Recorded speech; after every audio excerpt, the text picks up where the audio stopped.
Yeah, yeah. Yeah, yeah, yeah.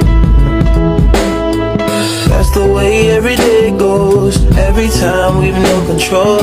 If the sky is pink and white, if the ground is black and yellow, it's the same way you showed me. Nod my head, don't close my eyes. Halfway on a slow move. It's the same way you showed me.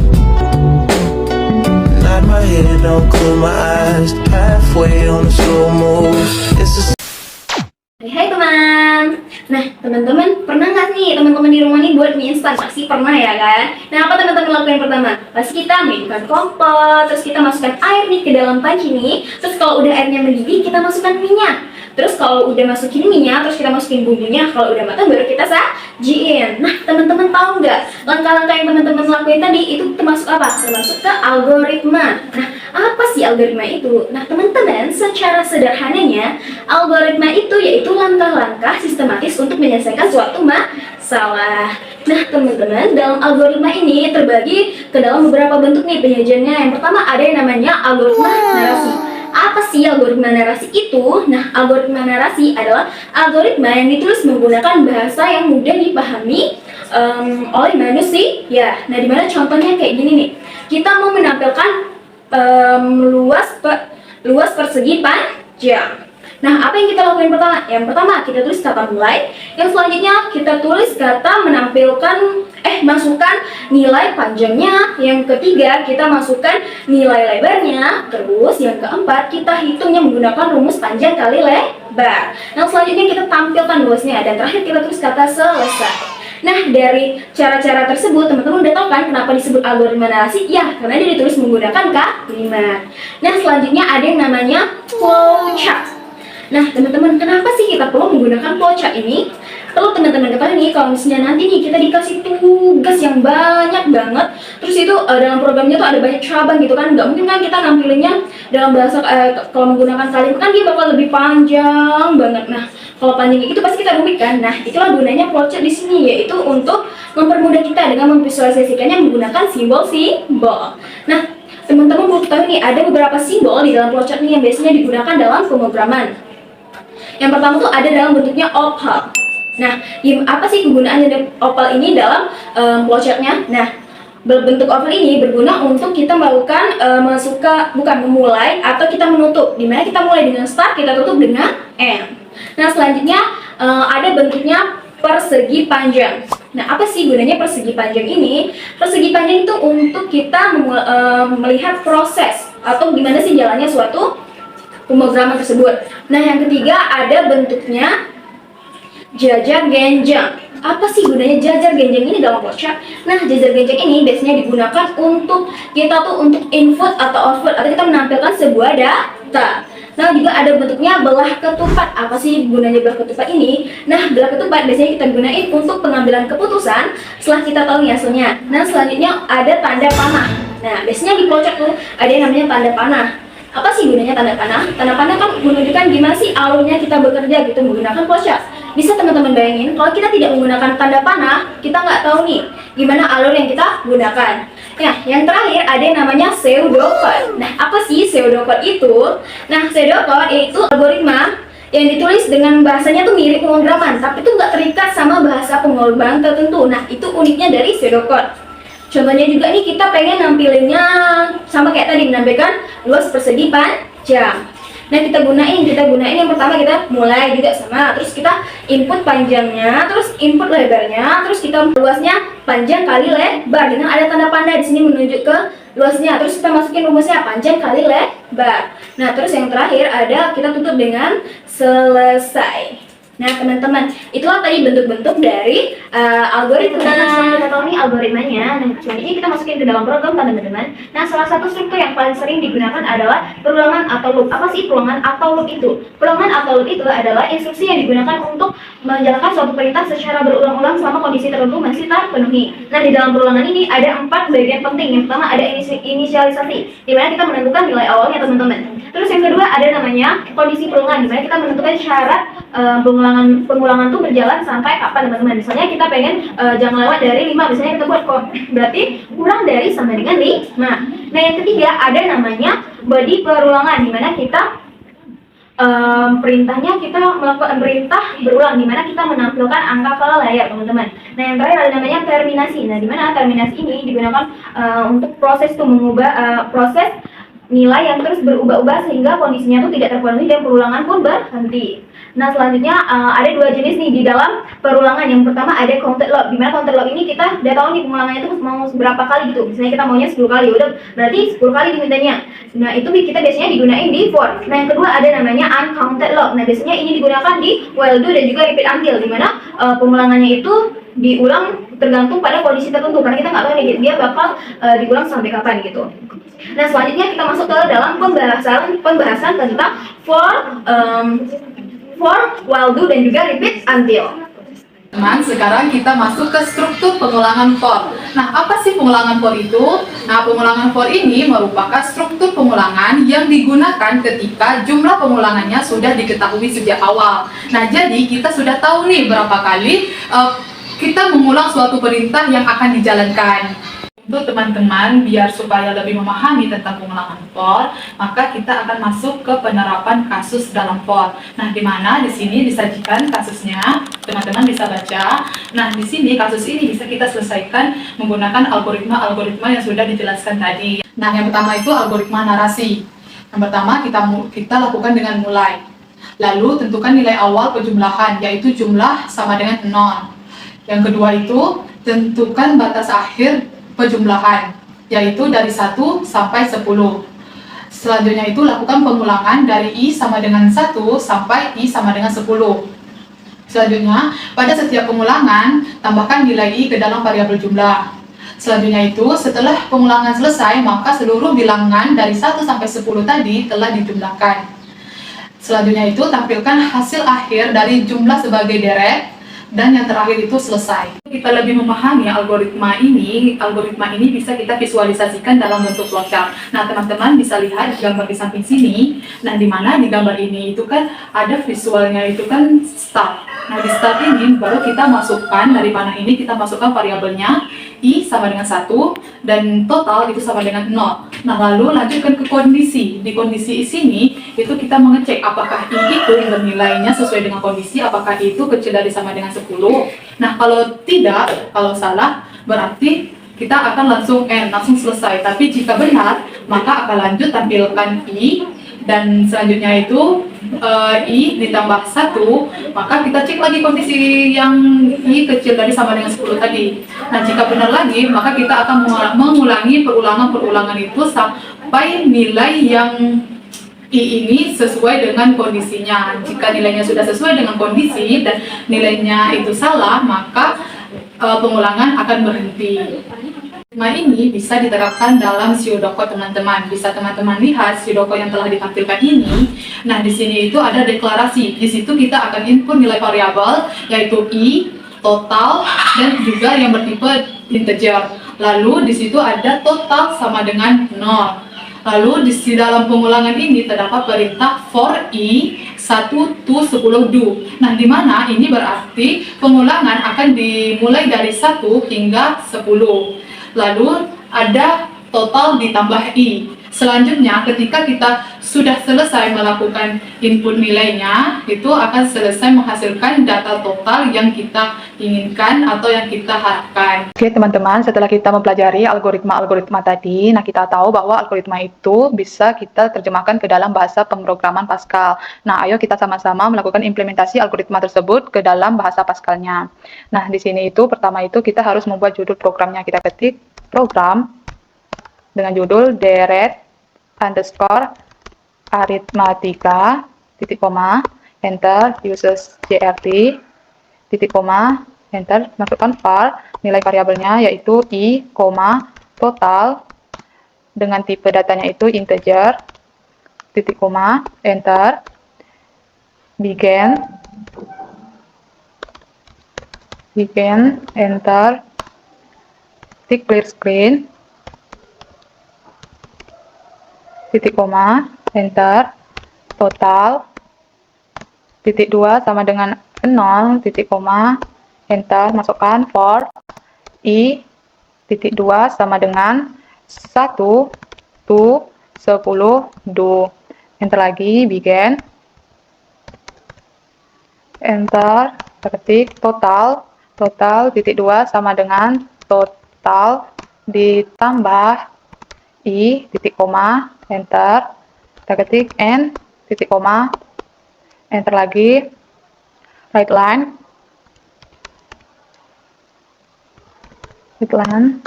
buka kurung, tanda petik, kita ketik jumlah deret 1 sampai 10 sama dengan tanda petik, koma, total, jangan lupa tutup kurung, titik koma, enter, baru kita ketik Aritlan, titik koma, terakhir kita tutup dengan N, titik. Nah, ini setelah kita coding ini, kita coba compile, kalau sukses, kita bisa lanjutkan ke run. Kita lihat. Nah, di sini tertulis sukses, jadi kita enter aja. Nah, untuk hasilnya, hasil outputnya kita klik run, kita klik. Nah, inilah hasil dari output yang kita buat tadi. Jadi, jumlah deret dari 1 sampai 10 itu sama dengan 55. Nah, kalau sampai di sini, kita sudah selesai. Saja kita enterkan selesai. Baik teman-teman, kita akan lanjut untuk pengulangan yang kedua, di mana di pengulangan kedua yaitu ada will do. Will do adalah proses pengulangan yang dilakukan secara berulang selagi kondisi bernilai benar. Proses akan berhenti ketika kondisi bernilai salah. Nah, biasanya ini di pengulangan will do digunakan ketika kita sama sekali tidak mengetahui seberapa banyak suatu proses itu akan diulang. Nah, supaya teman-teman bisa lebih paham lagi tentang pengulangan will do, kita masuk ke contoh kasus. Di mana contoh kasusnya ini seperti digambar di samping, teman-teman bisa baca sendiri dan lihat. Nah, untuk menyelesaikan kasus seperti pada gambar di atas, pertama kita menggunakan algoritma. Di mana di algoritmanya ini kita menggunakan beberapa langkah. Yang pertama, kita mulai terlebih dahulu. Yang kedua, kita masukkan nilai awalnya. Yang ketiga, kita cek apakah nilai awal ini bernilai benar atau salah. Ketika nilai awal bernilai salah, maka kita hentikan prosesnya. Jika nilai awal bernilai benar, maka kita lanjut dengan menghitung keliling persegi panjang. Selanjutnya, setelah keliling persegi panjang kita hitung, kita tambahkan dengan 1. Setelah kita tambahkan dengan 1, kita cek kembali kondisi apakah kondisi tersebut masih bernilai benar atau salah. Jika bernilai salah, maka proses akan berhenti. Jika bernilai benar, maka proses akan diulang kembali. Perulangan ini akan terus dilakukan sampai nanti prosesnya mendapatkan hasil yang salah. Teman-teman, selanjutnya yaitu untuk flowchart. Untuk flowchartnya itu, teman-teman bisa lihat pada gambar di samping, di mana pada simbol awal itu kita gunakan untuk memulai. Selanjutnya, panahnya turun ke bawah, yaitu kita masukkan nilai awalnya. Di mana nilai awalnya di kasus kita tadi, yaitu bernilai 1. Setelah kita masukkan 1, kita cek dulu kondisinya, apakah 1 ini bernilai benar atau salah. Jika dia bernilai salah, maka dia akan ke samping seperti pada gambar, dan prosesnya akan langsung selesai. Tapi jika dia bernilai benar, dia akan lanjut ke bawah, yaitu program akan menghitung keliling persegi. Setelah keliling persegi dihitung, dia akan ke bawah lagi. Teman-teman bisa lihat pada gambar, dia akan menambahkan dengan 1. Setelah ditambahkan dengan 1, dia akan cek kembali kondisi apakah masih bernilai benar atau salah. Jika kondisi bernilai salah, maka proses selesai. Tapi jika kondisi bernilai benar, maka proses akan diulang sampai nanti hasil yang didapatkan itu bernilai salah, baru kondisinya akan berhenti. Nah, selanjutnya kita masuk ke sebenarnya, di mana teman-teman bisa lihat pada gambar samping ini. Langkah pertama itu yaitu kita mulai terlebih dahulu. Setelah mulai, kita masukkan nilai sisinya, di mana nilai sisi yang akan kita masukkan yaitu bernilai 1. Selanjutnya, kita jalankan perintah untuk while sisinya, di mana perintahnya yaitu lebih besar sama dengan 5 do. Selanjutnya, kita hitung kelilingnya, bagian bawahnya itu kita masukkan perintah untuk menghitung kelilingnya, di mana rumus dalam menghitung keliling di pemrograman ini yaitu 4 dikali sisi. Selanjutnya, kita menampilkan hasil dari keliling tersebut. Setelah kita tampilkan hasil dari sisi itu, kita tambahkan dengan 1. Setelah ditambahkan dengan 1, lalu kita endkan pengulangan while-nya. Setelah pengulangan while-nya di-endkan, lanjut kita selesaikan pemrogramannya. Baik teman-teman, untuk contoh soal tadi bisa kita gunakan Pascal untuk mencari penyelesaiannya. Yang pertama kita tulis program keliling underscore persegi, titik koma, enter, khusus CRT, titik koma lagi, enter, variabel, terus sisi koma keliling, titik 2, integer untuk jenis data, titik koma, enter, begin, enter, masukkan sisi untuk jumlah titik 2 sama dengan 1 untuk nilai awalnya, titik koma lagi, enter lagi, uritlannya, maaf bukan uritlan, while-nya, untuk while sisinya, ini perintah while-nya yaitu lebih besar sama dengan 5. Terus do, enter, kita begin lagi, itu enter, itu kita cari kelilingnya dengan menggunakan rumus titik 2 sama dengan 4 dikali sisi, titik koma, terus enter, terus kita tulis breadline, dalam kurung, koma atas, sisi, sama dengan koma atas, koma bawah, sisi, koma, enter lagi, koma atas, sentimeter, koma, terus keliling, sama dengan koma atas, koma bawah, keliling, koma atas, sentimeter, koma atas, tutup kurung, titik sama dengan enter, sisi, oh salah, titik bawah sama dengan sisinya ditambah 1, titik koma lagi, enter, n untuk perulangan while-nya, terus deadline untuk menahan layar, terus enter, terus n untuk program selesai. Sebelumnya kita compile terlebih dahulu, kita masukkan namanya. Oke, compile sukses. Terus kita run untuk mendapatkan hasil outputnya. Nah, inilah hasil output yang kita dapatkan, teman-teman. Teman-teman, nah kita masuk nih ke perulangan ketiga, yaitu repeat until. Nah, repeat until merupakan suatu perulangan yang menjalankan perintah secara berulang hingga kondisi terpenuhi, teman-teman. Jadi maksud terpenuhi ini, maksud kata lainnya itu true, teman-teman. Berbeda dengan while do. While do ini kan melakukan pengecekan di awal, sedangkan repeat until melakukan pengecekan itu di akhir. Jadi karena pengecekannya di akhir, ini sudah pasti menjalankan perintah minimal 1 kali. Ingat saja teman-teman, repeat until itu mempunyai prinsip kerjakan dulu, baru melakukan pengecekan kondisinya. Teman, biar lebih paham lagi mengenai repeat until, kita masuk ke kasus. Berikut adalah kasus repeat until, teman-teman bisa baca kasusnya. Sebelum melakukan coding, kita tentu memerlukan algoritma kan teman-teman. Nah, yang pertama itu algoritma narasi. Pada algoritma ini, kita mulai program, lalu menginisialisasikan variabel jumlah dan banyak siswa dengan nilai 0. Lalu, program akan meminta pengguna untuk melakukan penginputan nilai secara berulang hingga mencapai 5 orang. Lalu, setiap nilai yang diinput akan ditambahkan ke variabel jumlah dan banyak siswa akan ditambahkan nilai sebesar 1. Setelah input nilainya sudah mencapai 5 orang, program akan menghitung nilai rata-ratanya. Menghitung rata-ratanya dengan membagi jumlah nilai dengan banyak siswa. Nah, setelah itu, program akan menampilkan nilai rata-rata dan program selesai. Nah, sekarang lanjut ke algoritma flowchart. Pada algoritma flowchart ini, alur pertama itu kita mulai dari start, lalu panah mengarah ke alur proses, yaitu alur proses menginisialisasi variabel jumlah dan banyak siswa dengan nilai 0.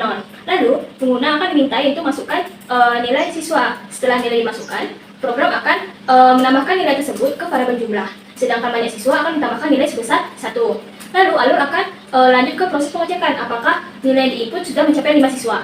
Jika belum, alur akan mengulang ke proses penginputan nilai siswa berikutnya. Jika sudah mencapai nilai sebanyak 5 siswa, program akan menghitung rata-rata nilai, menampilkan hasil rata-rata, dan program akan berakhir di end. Selanjutnya, kita masuk ke algoritma selanjutnya, yaitu algoritma pseudocode. Nah, pada bagian deklarasi, terdapat variabel nilai, yaitu untuk menyimpan nilai siswa. Ada variabel jumlah untuk menyimpan total nilai, banyak siswa untuk menjumlahkan banyak siswa, dan rata-rata untuk menyimpan hasil hitungan rata-ratanya. Nah, selanjutnya, yaitu menginisialisasikan variabel jumlah dan banyak siswa dengan nilai 0. Selanjutnya, program akan menggunakan pengulangan repeat until untuk meminta penginputan nilai sebanyak 5 kali. Lalu, program akan menghitung rata-rata dan menampilkan hasil rata-rata siswa. Oke teman-teman, tadi kita sudah menjelaskan algoritmanya.